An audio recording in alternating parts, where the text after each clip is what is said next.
예수께서 예루살렘으로 올라가려 하실 때에 12 제자를 따로 데리시고 길에서 이르시되 보라 우리가 예루살렘으로 올라가노니 인자가 대제사장들과 서기관들에게 넘겨지매 그들이 죽이기로 결의하고 이방인들에게 넘겨주어 그를 조롱하며 채찍질하며 십자가에 못 박게 할 것이나 제3일에 살아나리라.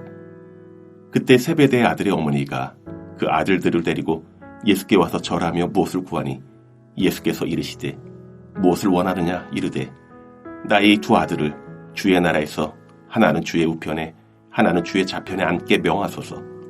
예수께서 대답하여 이르시되 너희는 너희가 구하는 것을 알지 못하는도다. 내가 마시려는 잔을 너희가 마실 수 있느냐? 그들이 말하되 할 수 있나이다. 이르시되 너희가 과연 내 잔을 마시려니와 내 좌우편에 앉는 것은 내가 주는 것이 아니라 내 아버지께서 누구를 위하여 예비하셨든지 그들이 얻을 것이니라. 열제자가 듣고 그 두 형제에 대하여 분이 여기거늘 예수께서 제자들을 불러다가 이르시되 이방인의 집권자들이 그들을 임으로 주관하고 그 고관들이 그들에게 권세를 부리는 줄을 너희가 알거니와 너희 중에는 그렇지 않아야 하나니 너희 중에 누구든지 크고자 하는 자는 너희를 섬기는 자가 되고 너희 중에 누구든지 으뜸이 되고자 하는 자는 너희의 종이 되어야 하리라. 인자가 온 것은 섬김을 받으려 함이 아니라 도리어 섬기려 하고 자기 목숨을 많은 사람의 대속물로 주려 함이니라. 그들이 여리고에서 떠나갈 때에 큰 무리가 예수를 따르더라.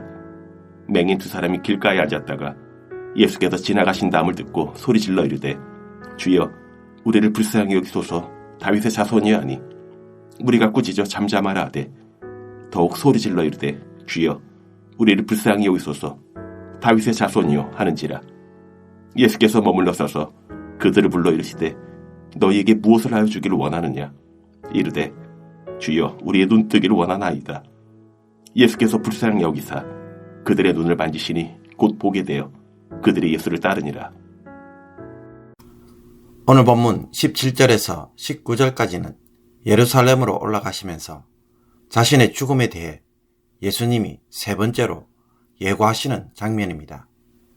이 예고에서 예수님은 처음으로 십자가에 못 박히실 것을 언급하시고 더 이상 예고 없이 이제는 예루살렘에 올라가 십자가에 못 박혀 죽으십니다.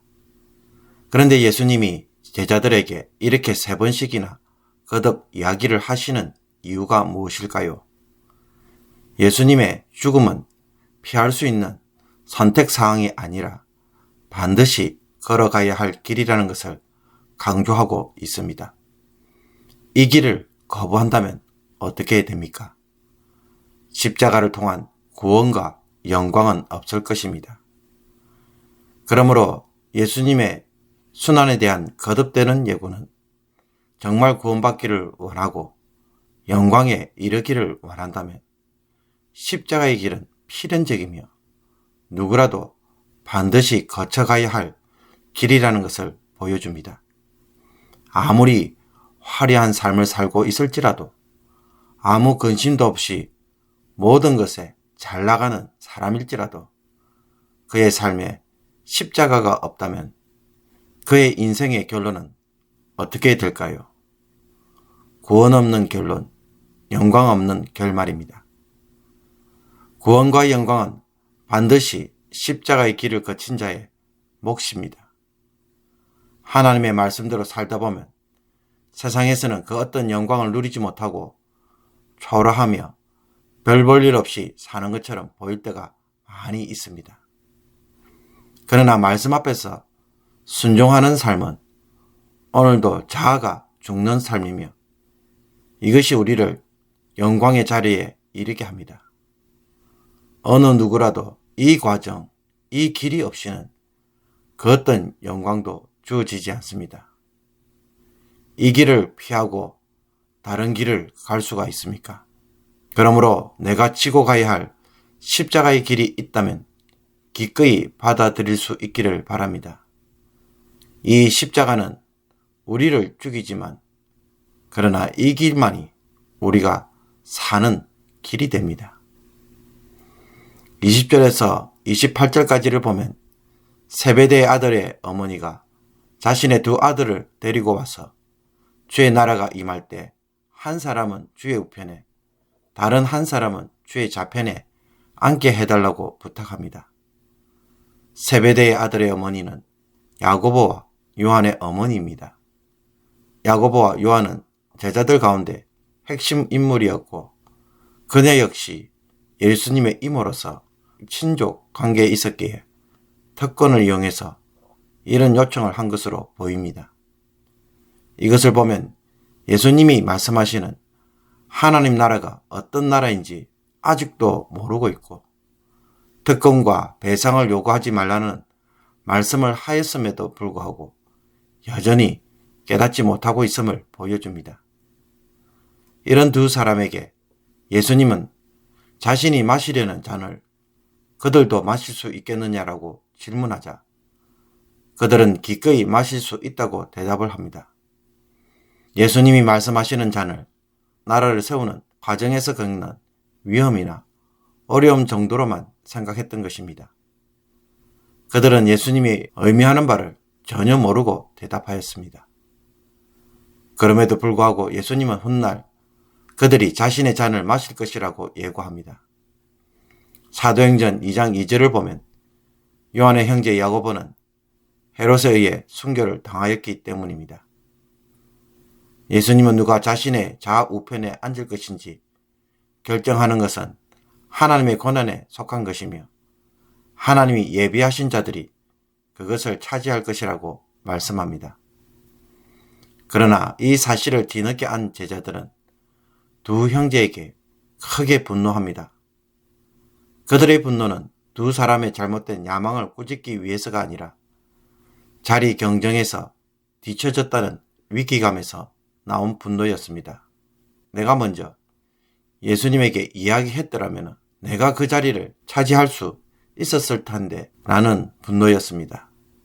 제자들의 이런 오해는 전적으로 예수님이 이루시고자 하는 하나님 나라가 무엇인지 제대로 깨닫지 못했기 때문에 일어난 일입니다.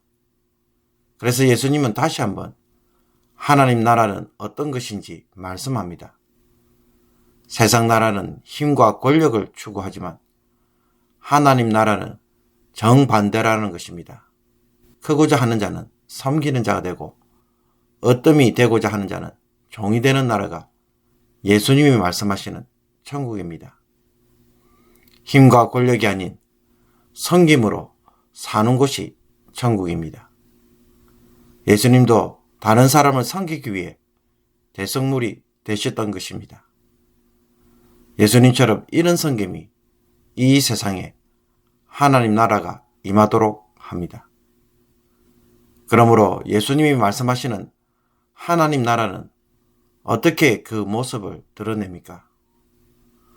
어떤 정치체제나 구조나 조직이나 혹은 시스템 형식으로 찾아오지 않습니다.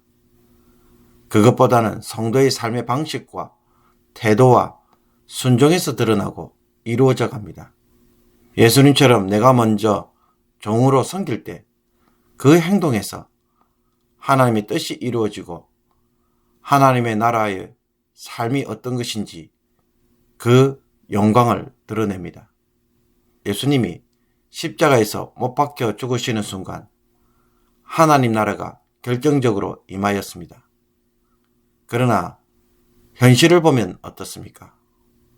눈으로 확인할 수 있는 그 어떤 엄청난 변화는 보이지 않습니다. 그래서 아무 일도 일어나지 않는 것처럼 느껴집니다. 그럼에도 불구하고 이 일로 세상에는 균일이 일어나고 이와 같은 방식, 이와 같은 삶을 추구하는 사람들이 서서히 등장하므로 하나님이 그들을 통해서 세상을 다스리시고 바꾸어가고 계심을 보여주기 시작합니다. 하나님 나라는 이런 모습으로 임합니다. 그러므로 하나님의 말씀을 하나라도 순종하는 성도의 모습 속에서 또 먼저 섬기는 모습 속에서 하나님 나라가 시작되고 이것이 서서히 세상을 바꿔가는 능력이 되는 것을 말씀을 통하여서 깨닫기를 원합니다. 29절에서 32절을 보면 예수님이 여리고를 떠나갈 때에 큰 무리가 따릅니다. 아마도 이 무리는 유월절을 앞두고 예루살렘을 향하는 순례객들과 갈릴리로부터 예수님을 따라온 무리였을 것입니다. 이때 순례객들에게 구걸을 하며 살아가던 두 맹인이 예수님이 지나가신다는 것을 듣고는 큰 소리를 질러 주여 우리를 불쌍히 여기소서 다윗의 자손이여 라고 외칩니다. 이들의 시끄러운 고함 소리에 무리가 잠잠히 있으라고 꾸짖었지만 그들은 더 큰 소리로 외칩니다. 이에 예수님은 발걸음을 멈추고 그들의 소원을 물으신 후 소원대로 눈을 뜨게 해줍니다. 눈을 뜬 그들은 예수님을 따랐다고 말합니다. 그렇다면 두 맹인이 예수님을 통해 눈을 뜨게 되었다는 이야기는 예수님의 놀라운 치유 능력이나 혹은 그들에 대한 긍휼을 보여주고자 하는 것일까요? 현실적 관점에서 보면 두 맹인이 예수님을 통해 눈을 뜨게 되었다는 것은 그냥 쉽게 일어날 수 있는 일이 아닙니다.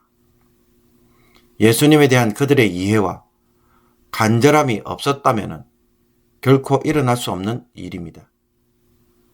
수많은 무리가 지나갈 때에 맹인이 살 수 있는 길은 어떻게 해서든지 그거를 통해 많은 돈을 모으는 것입니다. 이런 고민과 가난에 매인 사람이 그들 앞에 예수님이 지나가는 것에 과연 신경을 쓸 틈이 있을까요? 귀를 기울일 마음의 여유가 있을까요? 모처럼 많은 돈을 모을 수 있는 기회에 아마도 아무 소리도 들리지 않았을 것입니다. 그러나 이 두 맹인은 달랐습니다. 예수님이 지나가신다는 말에 즉각적으로 반응하고 소리를 질렀다는 것은 그들이 예수님을 얼마나 사모하였는지를 보여줍니다. 또 그들은 예수님을 다윗의 자손으로 부릅니다. 이것은 다른 말로 메시아라는 것입니다. 예수님이 메시아라는 것입니다. 그 결과 그들은 예수님이 진짜로 메시아됨을 체험하였고 소원대로 눈을 뜨게 되었습니다. 돈이 아닌 예수님을 사모하는 자가 예수님이 메시아됨을 체험한 것입니다. 그러므로 우리의 귀는 수많은 순례객들에게 집중되어 있습니까? 아니면 지나가시는 예수님에게 집중되어 있습니까?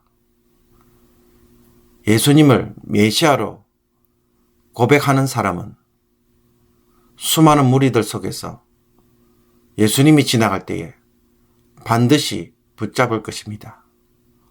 고함을 쳐서 예수님을 멈추게 할 것입니다. 오늘 우리 앞에 지나가는 수많은 인생의 문제들에 휩쓸려서 내 곁에 계시는 예수님을 잃어버리는 그와 같은 일들이 없기를 바랍니다. 예수님이 메시아가 되심을 여러분의 기도와 간구를 통하여 꼭 체험하는 복된 하루가 되기를 원합니다. 기도드리겠습니다. 말씀으로 세상을 창조하신 하나님, 매일 말씀 묵상의 삶이 끊어지지 않게 하여 주옵소서. 말씀 순종을 통해 나의 자아가 십자가에서 매일 죽게 하옵소서. 말씀 순종을 통해 하나님 나라가 내 삶에서 이루어져 가는 것을 내 눈으로 매일 보게 하옵소서. 오늘도 낮은 자가 되고 먼저 섬김으로 온 세상이 천국의 삶이 어떤 것인지 보여줄 수 있는 자가 되게 하여 주옵소서. 세상 나라의 백성으로 사는 것을 이제는 포기하고 세상의 욕망을 구걸만 하다가 죽는 자들이 되지 않게 하여 주옵소서.